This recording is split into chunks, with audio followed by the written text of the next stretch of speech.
샬롬.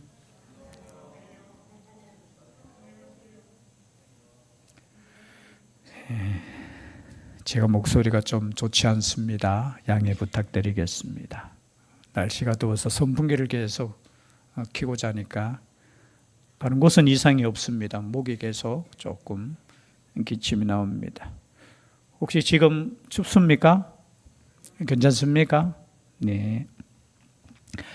오늘도 디모데전서를 통해서 또 하나님께서 우리에게 주신 음성을 듣고자 합니다. 오늘 제목이 은혜를 뭐하다? 감사하다. 모든 것이 은혜인 줄 믿습니다. 우리가 믿음 안에 있는가, 믿음 밖에 있는가 한 가지만 보면 알 수 있어요. 내가 감사하고 있는가, 내가 불평하고 있는가, 이것만 보면 알 수 있어요. 믿음 안에 있는 사람은 어떠한 상황 속에서도 감사가 넘치는 줄 믿습니다.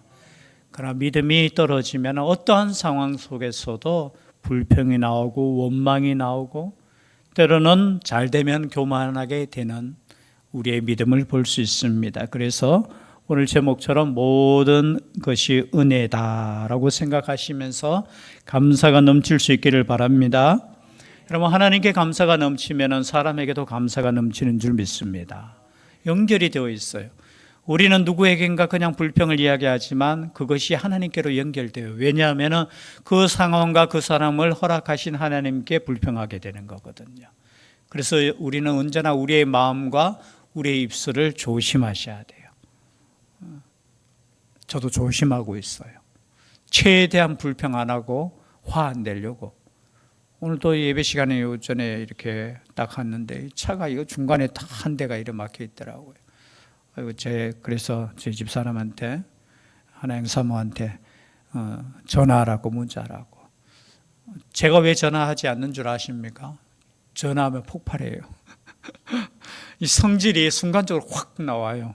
예배 전에 제가 폭발하면 은혜가 되겠습니까? 안 되겠습니까? 은혜가 됩니까? 안 되죠. 그래서 최대한 그래도 아직까지 눈에 선명해요. 차를 이렇게 떼는 그 차 생각하면. 그런데 또 이래 쑥 집어여놓고 요 앞에 술집으로 들어가더라고요. 빼지도 않고. 묵상하는데 그게 자꾸 묵상되더라고요. 그래도 여러분 감사할 수 있기를 바랍니다. 제가 최대한 제 마음에 제 성질을 제가 알거든요. 그래서 최대한 모든 일에 저는 감사하고 또 은혜를 하려고 노력합니다. 노력해요. 오늘 사도 바울의 고백처럼 은혜에 감사하는 것. 12절 말씀해 보니까 나를 능하게 하신 그리스도 예수 우리 주께 내가 감사함은 나를 충성되이 여겨 내게 직분을 맡기심이니. 여러분, 디모데전서의 목적이 뭐라고 했습니까? 지난주에 살펴보았지만 거짓 사도들, 즉 말해서 율법을 가지고 율법을 지켜야 된다. 그래야지만 구원을 받는다. 또 하나는 또 거짓된 이단이 뭐냐? 그죠?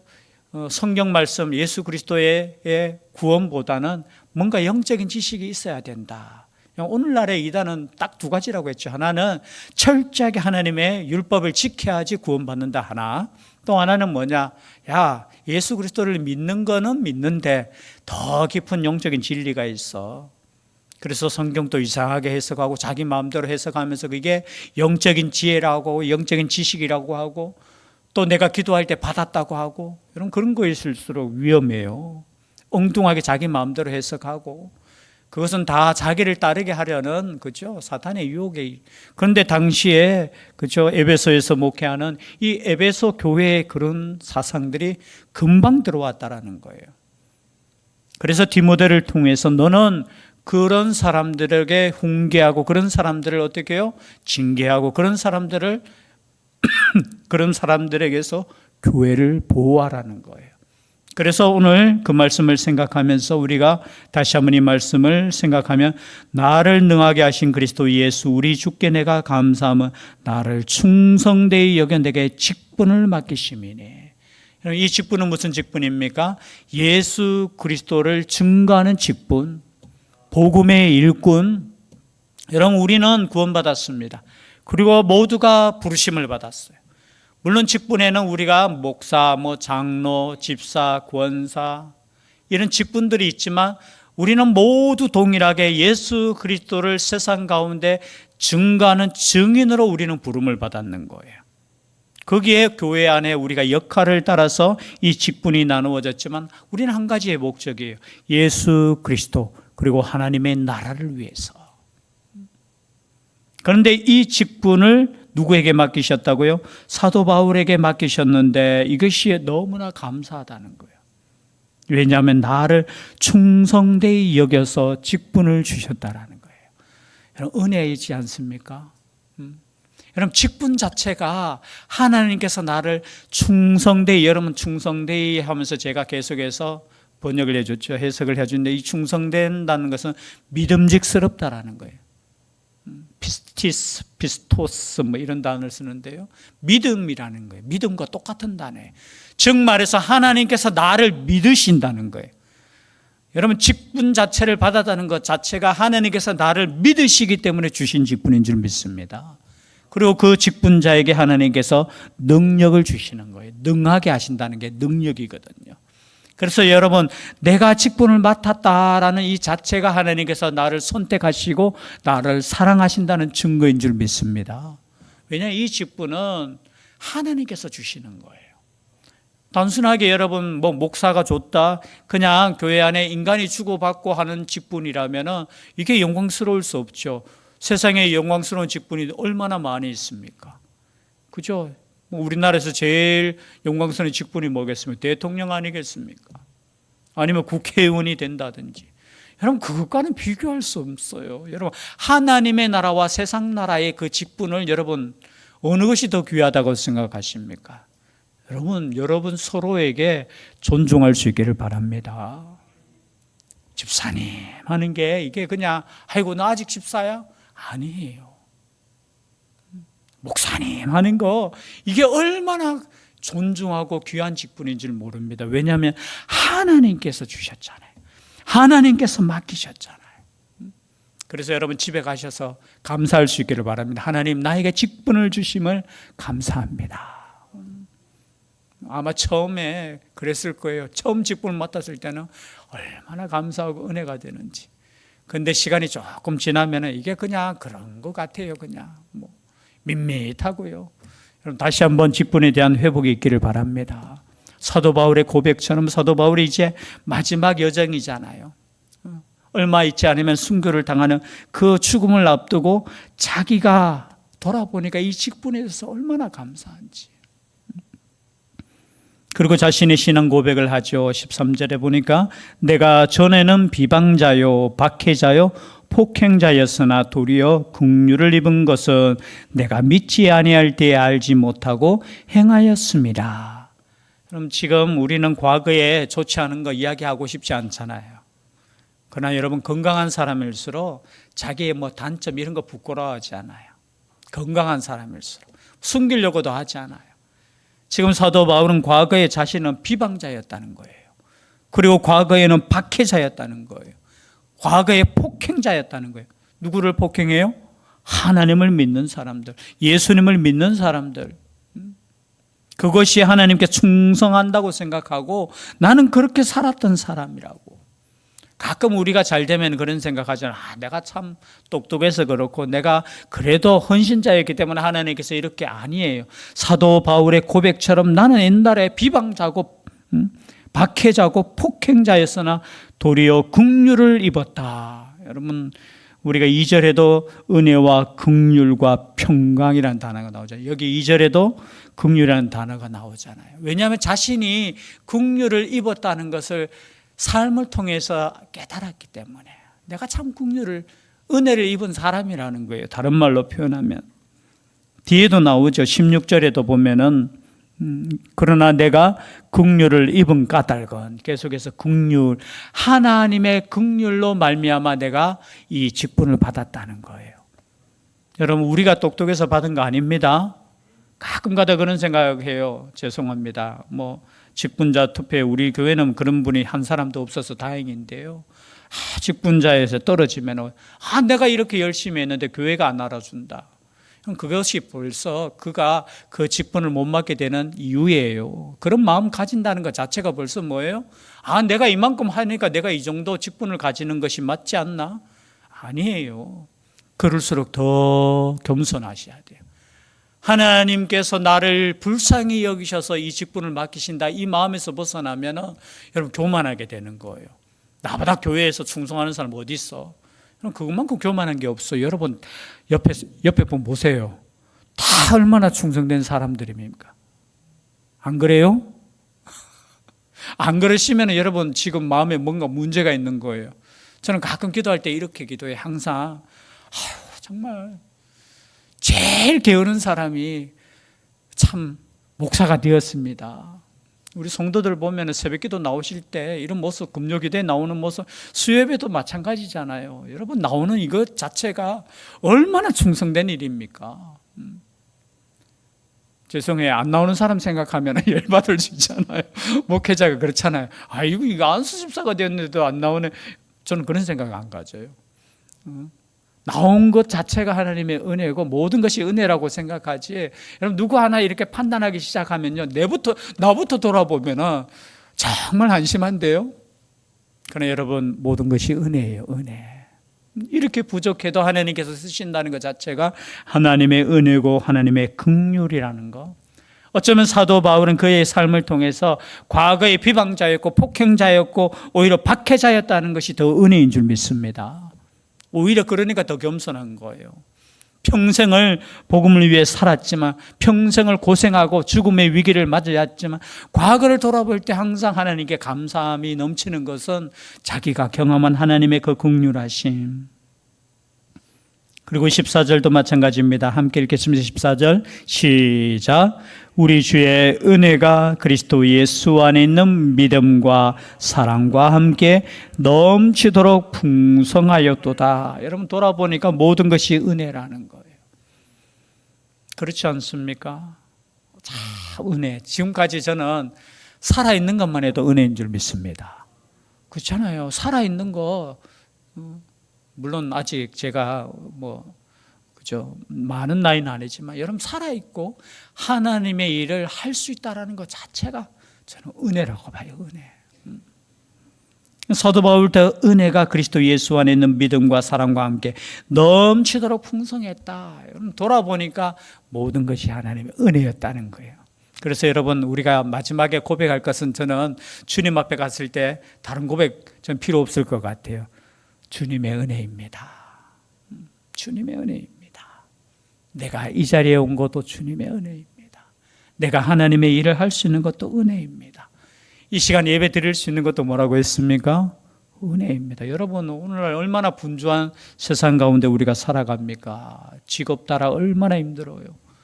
제가 목회자가 되고자 했던 이유 중에 하나가 예배를 드릴 수 있는 것 자체예요. 여러분 목회자는 얼마나 행복합니까?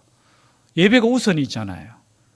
그렇지 않습니까? 저는 그것 때문에 사실은 그렇죠, 예배 드리고 싶어서 저는 목회자가 되었어요.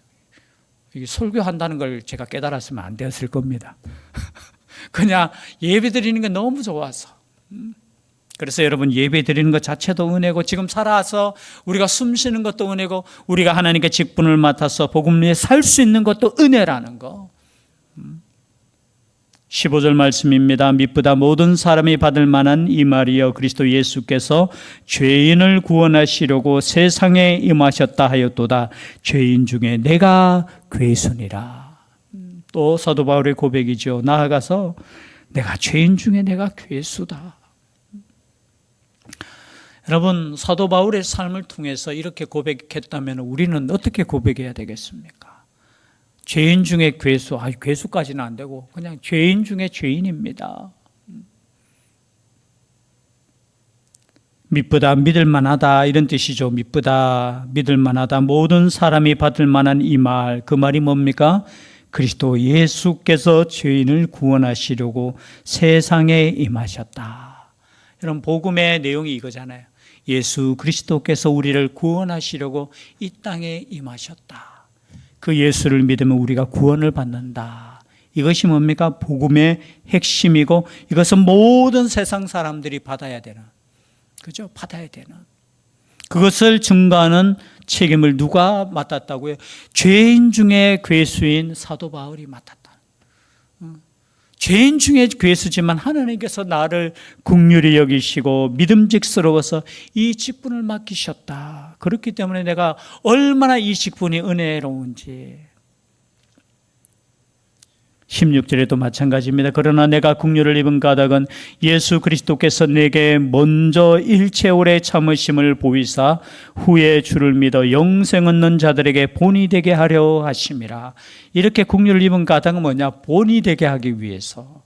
여러분, 그래서 우리의 인생에 있어서 사도 바울도 마찬가지죠. 그러한 인생을 계획하고 만드신 분이 누구시냐? 하나님이시라는 거예요. 옛날에는 폭행자고 비방자고, 그죠? 예수 믿는 사람들을 욕하고 잡아 가두고 거기에 앞장섰던 사람이었는데, 그죠? 하나님의 은혜로 이렇게 반대의 삶을, 완전 180도 다른 삶을 살게 된 것은 뭐냐?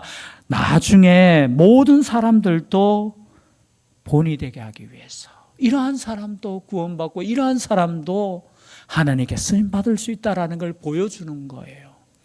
여러분, 누가 하나님께 쓰임받을 수 있느냐? 여러분, 이러한 사람이 쓰임받는 거예요. 어떻게 보면은 이러한 사람이 더 겸손하게 되고요. 이러한 사람이, 그죠? 그래서 우리가 주님 앞에 섰을 때 여러분, 겸손하게 섬길 수 있는 이유가 뭐냐? 내가 은혜 받은 사람이고 긍휼하심을 입은 죄인이라는 것을 고백할 수 있는 사람이에요. 그렇지 않는 사람은 여러분, 죄송한데 은근히 교만할 수 있어요. 그 교만이 또 나중에는, 그죠? 교회에 문제가 될 수도 있는 거예요. 사람들이 인정해 주지 않으면 왜 인정해 주지 않느냐고. 여러분, 그런 말은 여러분 할 필요도 없어요. 여러분, 죄송합니다. 교회 안에서 때로는 핍박받고 원망 듣고, 그때 여러분 더 감사할 수 있기를 바랍니다. 그렇다고 해서 또 너무 원망하고 감사할 기도 제목 주려고 그런 게 아니고요. 혹여나 마음이 더 어려울 때 여러분 감사하십시오.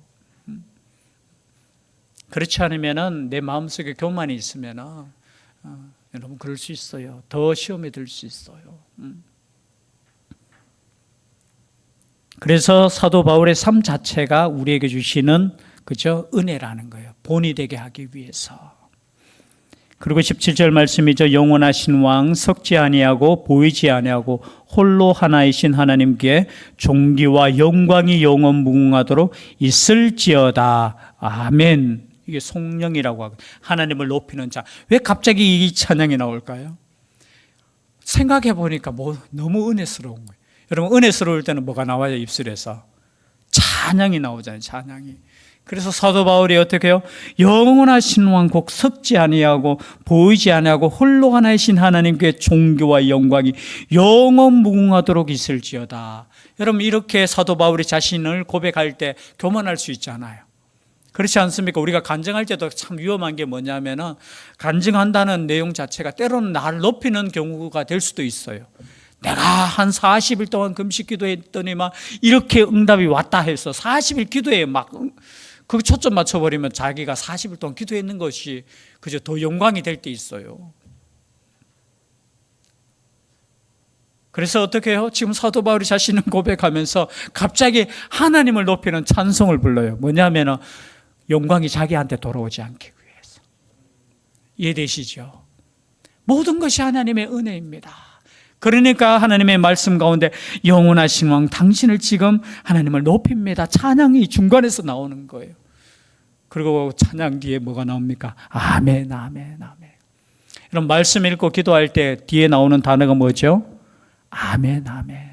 아멘을 잘할 수 있기를 바랍니다. 꼭 부흥사 목사님께서 가르치는 그게 아니고 진짜예요. 아멘은 뭐냐? 믿음의 고백이잖아요. 그렇게 될 줄 믿습니다라는 거예요.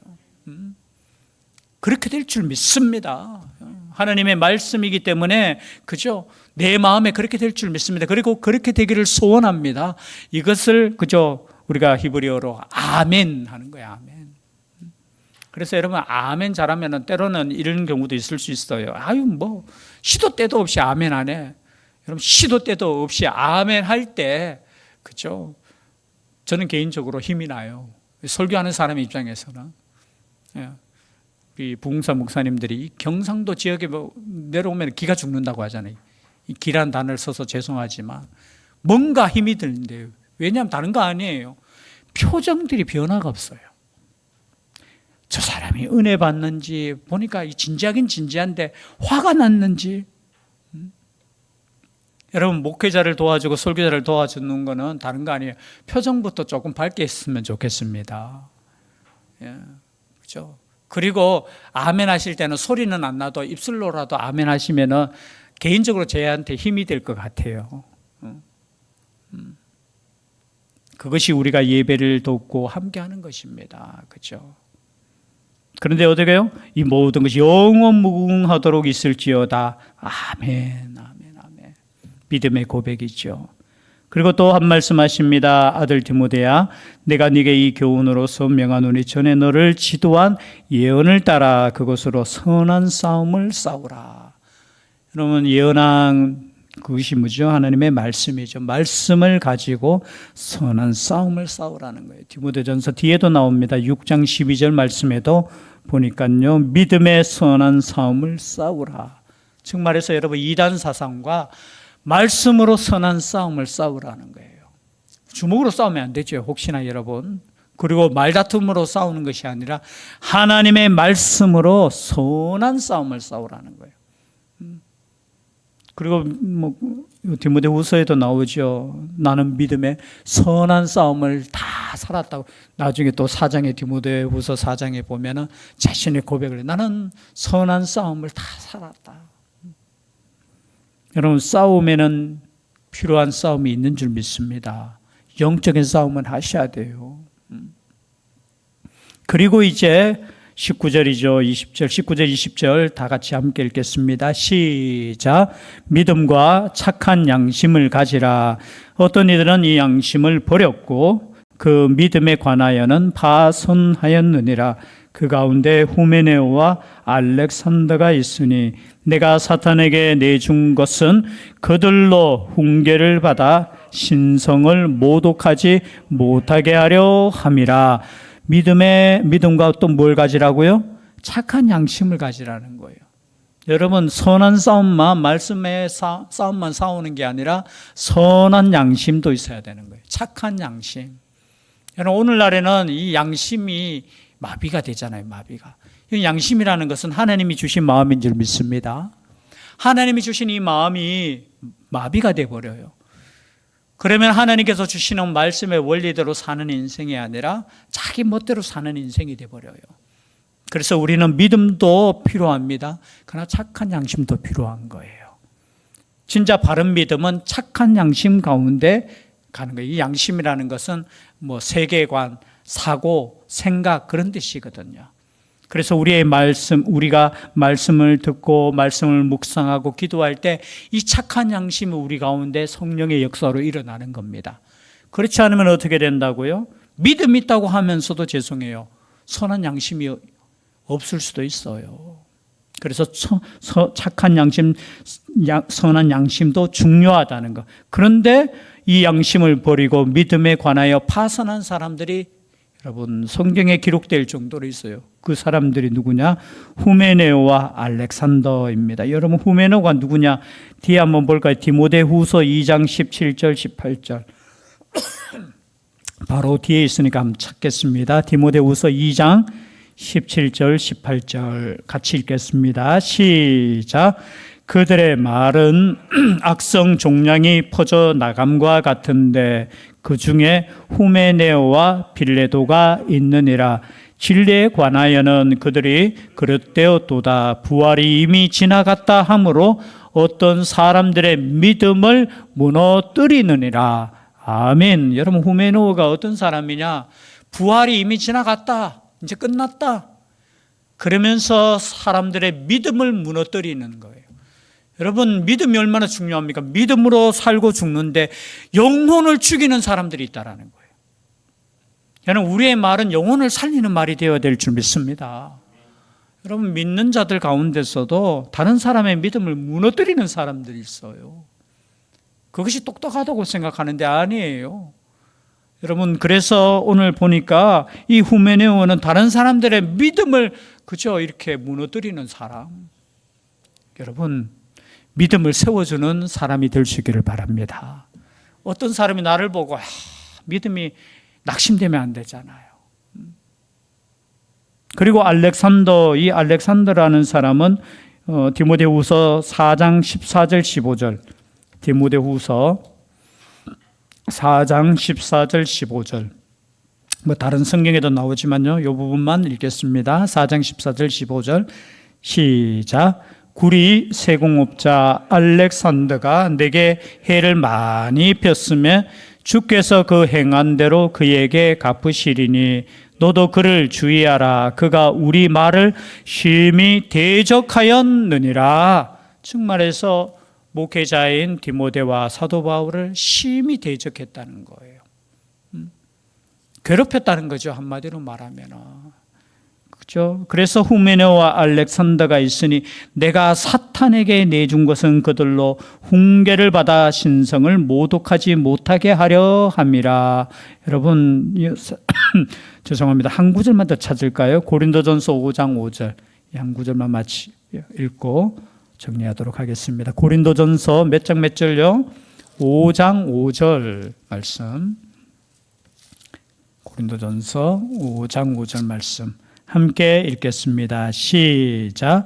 이런 자를 사탄에게 내주었으니 이는 육신은 멸하고 영은 주 예수의 날에 구원을 받게 하려 함이라. 아멘. 음행하는 자들에 대한 교회의 징계죠. 벌을 내렸는 거예요. 그래서 이 내용을 뭐 여러 가지 해석도 하지만 아마도 교회의 징계 중에 가장 무거운 징계인 출교를 의미해요. 교회에서 내쫓았다는 거예요. 여러분 오죽했으면 교회는 누가 모이는 곳이에요? 죄인이 모이는 곳인데 죄인을 오라고 하는데 그 모인 것 가운데 그죠? 쫓아내보냈다는 것은 그 사람들로 인해서 죄가 물들기 때문이라는 거예요. 죄가 들어와서 교회를 어지럽히기 때문에 징계 중에 가장 큰 징계가 뭐냐?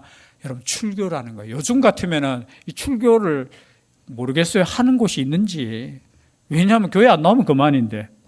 그러나 여러분 과거의 역사를 보면은 출교라는 것은 교회에 가장 무서운, 출교되면은 이제 우리가 세상 가운데 그냥 다르면 여기 오늘 표현처럼 사탄에게 그냥 내준 꼴이 된다는 그런 의미예요. 그런데 그만큼 이 두 사람을 출교할 정도로 한 이유가 뭐냐? 앞에 우리 고린도전서 5장 5절에도 나왔지만 육신적으로는 출교를 당하지만 회개하고 돌아오라고. 그 영혼을 위해서 가장 무거운 징계를 내리는 거예요. 단순히 그 사람이 그죠? 두 가지 의미가 있죠. 하나는 교회를 보호하기 위해서, 그 사람 때문에 다른 사람의 영혼이 죽는 것을 막게 하기 위해서 어떻게 해요? 출교하는 거예요. 또 하나는 그 영혼을 위해서, 징계가 없으면 이것이 잘못인지도 모르고 어떻게 해요? 그 죄를 계속해서 범하잖아요. 그래서 징계를 통해서 당신은 교회에서, 여러분 교회에서 떠난다는 것은 죄송합니다, 그리스도의 몸에서 떨어진다는 것을 의미하거든요. 그러니까 얼마나 무서운 징계입니까? 그것을 통해서 다시 한번 어떻게 회개하고 그 죄를 회개하고 돌아오라는 교회의 그 무거운 징계라는 것을, 그 징계를 행하였다라는 것을 말씀하고 있다라는 거죠. 그만큼 에베소 교회가 그만큼 힘들게 지금 목회 상황에 있다라는 것. 그리고 이 말씀을 통해서 진리가 지켜지고 또 이단들이 물러가고 하나님의 교회가 보호되고 또 하나님의 뜻 가운데 구원받는 백성들이 이 에베소 교회를 통해서 늘어나는 것을 목적으로 하나님께서 우리에게 주신 말씀이다. 오늘날도 마찬가지입니다. 지금 우리가 싸우는 것은 영적인 전쟁이에요. 거짓 이단들과의 싸움이고요. 또 교회 안의 성결과의 싸움이라는 거예요. 그래서 이것을 위해서 우리가 함께 말씀을 나누면서 기도하고 또 이 말씀을 들고 우리가 세상 가운데 나아가야 되고 또 이 말씀을 증거하는 사람들을 위해서 기도하고 함께하는 것이 돕는 것이다. 이 말씀을 생각하며 더욱더 교회를 위해서 기도하며 나아갈 수 있는 우리가 될 수 있기를 주의 이름으로 축복합니다. 기도드리겠습니다. 사랑의 하나님 감사드립니다. 또 이 짧은 말씀을 통해서 하나님의 뜻을 깨닫습니다. 수많은 어려운 가운데 교회가 놓여 있지만 이 진리를 위해서 헌신하며 희생하며 일하는 일꾼들이 있기에 하나님의 나라가 확장되는 줄 믿습니다. 우리 대신교회도 이 말씀 따라 하나님께 헌신하며 나아가는 은혜로운 교회 되게 하여 주시옵소서. 함께하여 주실 줄 믿사오고 예수님 이름으로 기도드리옵나이다. 아멘.